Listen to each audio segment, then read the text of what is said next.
Dans un petit village africain nommé Wagati, Dame Ghana était la coiffeuse la plus talentueuse de la région.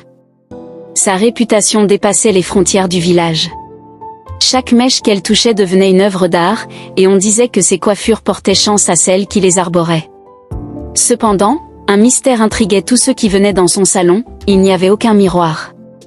Les clientes s'installaient sur ces fauteuils en bois sculptés, entourés de tissus colorés et de parfums de karité. Mais malgré la perfection de son travail, jamais Dame Ghana ne leur montrait leur reflet. Un jour, Adjoa, une jeune femme curieuse, osa poser la question que tout le monde murmurait en secret. « Dame Ghana, pourquoi n'y a-t-il pas de miroir ici ?» Dame Ghana, un sourire doux sur les lèvres, répondit d'une voix calme. « Le miroir reflète ce qui est, mais mes coiffures reflètent ce que tu peux devenir.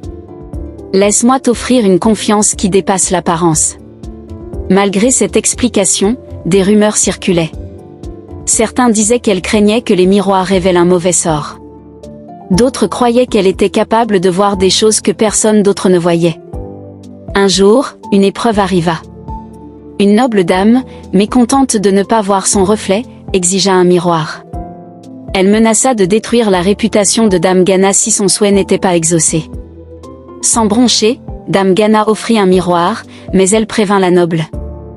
Un miroir peut te montrer ce que tu veux voir, mais il peut aussi révéler ce que tu caches. Es-tu prête ? La noble dame, confiante, regarda dans le miroir. Ce qu'elle y vit la pétrifia, au-delà de sa coiffure impeccable, le miroir reflétait toutes ses jalousies, mensonges et insécurité. La noble s'enfuit en larmes, jurant de ne jamais revenir. Ce jour-là, les clientes comprirent la véritable raison de l'absence de miroir. Dame Ghana ne coiffait pas seulement les cheveux, elle transformait les âmes. Chaque coiffure qu'elle créait rappelait à ses clientes leur beauté intérieure, qu'aucun miroir ne pouvait pleinement capturer. Et ainsi, Dame Ghana continua de coiffer, non pas pour refléter la beauté, mais pour inspirer le courage et la confiance, laissant chaque femme se voir au-delà du miroir.